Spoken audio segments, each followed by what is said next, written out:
Question ये है कि कोल के क्या क्या यूजेस होते हैं और कोल से जो प्रोडक्ट्स और बाय प्रोडक्ट्स मिलते हैं उनका यूज कहाँ होता है। चलो इसको सिस्टमैटिकली समझते हैं ताकि आंसर कंप्लीट और क्लियर रहे। सबसे पहले बिग पिक्चर। कोल को हम मेनली एक फ्यूल और एक रॉ मटेरियल की तरह यूज करते हैं। फ्यूल मतलब डायरेक्टली जला के एनर्जी निकालना और रॉ मटेरियल मतलब इंडस्ट्रीज में इससे नए केमिकल्स और मटेरियल्स बनाना। कोल का डायरेक्ट यूज सबसे कॉमन है। क्यों? क्योंकि कोल जलने पर हीट एनर्जी देता है और हीट से इलेक्ट्रिसिटी और स्टीम जनरेट करना इजी होता है। इसलिए पावर प्लांट्स और बॉयलर्स में कोल का हैवी यूज होता है। अब इम्पोर्टेंट पार्ट, कोल से प्रोडक्ट्स और बाय प्रोडक्ट्स कैसे आते हैं। जब कोल को ऑक्सीजन के बिना हीट करते हैं, डिस्ट्रक्टिव डिस्टिलेशन होता है।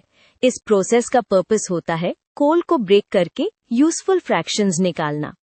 पहला मेजर प्रोडक्ट था कोक। कोक को you can think of as almost pure carbon. इसका यूज स्टील मेकिंग में होता है क्योंकि ये हाई हीट भी देता है और आयन ओर से ऑक्सीजन रिमूव करके मेटल बनाने में हेल्प करता है। ये रिडक्शन के लिए ग्रेट रिड्यूसिंग एजेंट होता है। सेकेंड प्रोडक्ट है कोल तार। ये एक थिक ब्लैक लिक्विड होता है, पर इसका वैल्यू ये है कि इसमें बहुत सारे यूजफुल ऑर्गेनिक केमिकल्स होते हैं। इसलिए कोल तार को केमिकल इंडस्ट्री में स्टार्टिंग मटेरियल की तरह ट्रीट किया जाता है।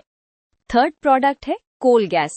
ये गैस फ्यूल की तरह यूज होती है, स्पेशली हीटिंग और लाइटिंग के लिए हिस्टोरिकली और कुछ इंडस्ट्रियल हीटिंग में। मेन आइडिया यही है, गैस फॉर्म में फ्यूल को कंट्रोल करना इजी हो जाता है। अब बाय प्रोडक्ट्स पर आते हैं। बाय प्रोडक्ट्स को इग्नोर नहीं करते क्योंकि यही केमिकल इंडस्ट्रीज को बिग वैल्यू देते हैं। एग्जाम्पल के लिए अमोनिया से फर्टिलाइजर्स और बेंजीन जैसे कंपाउंड से सॉल्वेंट्स और प्लास्टिक्स बनते हैं।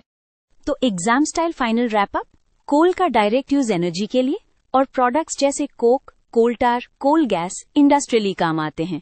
बाय प्रोडक्ट से fertilisers, disinfectants, solvents, plastics, dyes और बहुत सारी केमिकल मैन्युफैक्चरिंग पॉसिबल होती है। इससे आंसर कंप्लीट हो जाता है।